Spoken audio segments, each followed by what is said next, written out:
Hello and welcome to another video. Firstly, a quick shout out to my brother at Nexus 7 for the tracks that you can hear. I've left these details in the description below if you're interested in his music and want to hear more. Also, if you enjoyed this video, please leave a like, subscribe and hit that notification bell for future updates. It will really help this channel to grow. So with that out of the way, a quick apology for the lack of content last week. We've been laid up with a pretty bad bug that's been doing the rounds and have had to tear the flat apart in order to get preparations done for some renovations that we're due to have. This could also affect me being able to get something out next week as the work continues, so apologies in advance. Onimusha Warlords released on the PS2 originally back in 2001 by Capcom and borrows heavily from the pre-rendered 2D backdrops, fixed camera angles and puzzles of Capcom's own Resident Evil series. But this is an action-adventure game rather than survival horror. This was one of my favourite games back in the early era of PS2 and I didn't have to wait long for it due to the staggered worldwide release of the PS2 console. Onimusha Warlords sold 2 million copies worldwide back then, and 1.4 million copies of that was sold in Japan alone. The game went platinum rapidly, becoming the best-selling PS2 game at the time of release. The copies I'm using as the HD remasters, and the gameplay is my footage through various gameplays on PC and Xbox. The opening cutscene sees Oda Nobunaga locked in battle with Imagawa Yoshimoto at the Battle of Okahazama during the Sengoku period.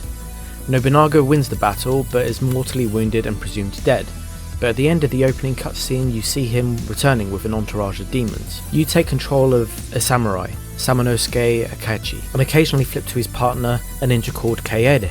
Samanosuke receives a letter from his cousin Princess Yuki, who fears that her home, Inebayama Castle, is under attack by monsters. This is because her servants keep disappearing with no trace. Samanosuke and Kaede arrive too late, as a full-on attack is in progress by the demons and Nobunaga, with the princess being key to their plans. Fortunately for them, Samanosuke would happily give his life to protect her and almost does at the start. He faces a massive demon with a huge maul, and Samanosuke's attacks are brushed aside with ease and appear to have no effect on him. He then sustains a massive hit. He is then approached by ogres who offer him the power to defeat the demons, and this is where the real game begins. So here's a quick overview of the mechanics. Defeating an enemy will provide you with one of a few different variants of orbs, red being used for upgrades, yellow being to replenish your health, and blue to replenish your mana, or this game's version of it, which enables you to use your weapon's abilities. Only Sanosuke can use the orbs.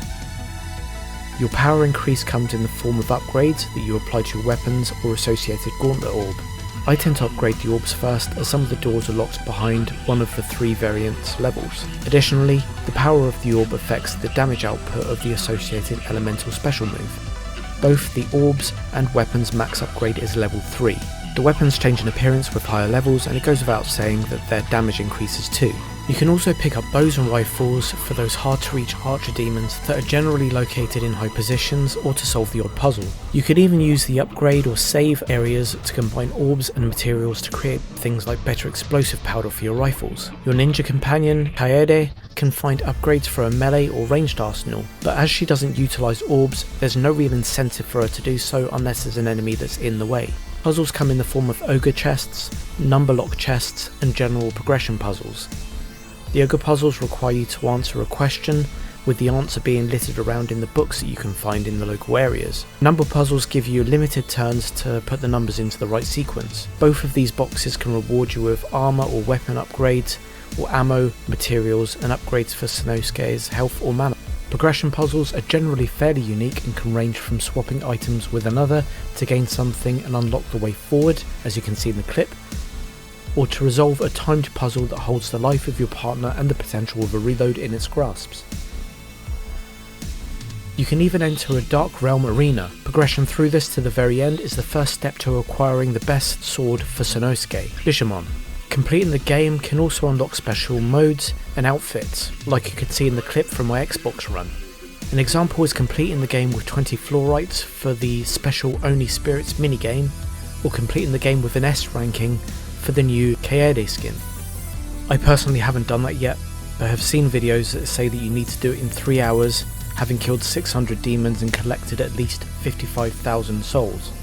As I mentioned at the start, the camera and pre-rendered backgrounds are the same as you may have seen in other games around the same era, like the aforementioned Resident Evil series and games like Grim Fandango.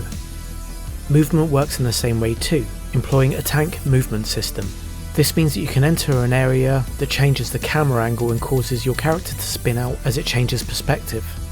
Similarly, if you engage an enemy at the start of a room, there is a high probability that there will be a ranged or heavy damaged enemy just out of eyeshot. There are some really cheesy story moments, and the voice acting can be a little bit cringe.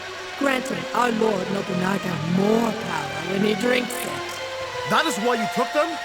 You will suffer for that! But nowhere to the extent of the original Resident Evil.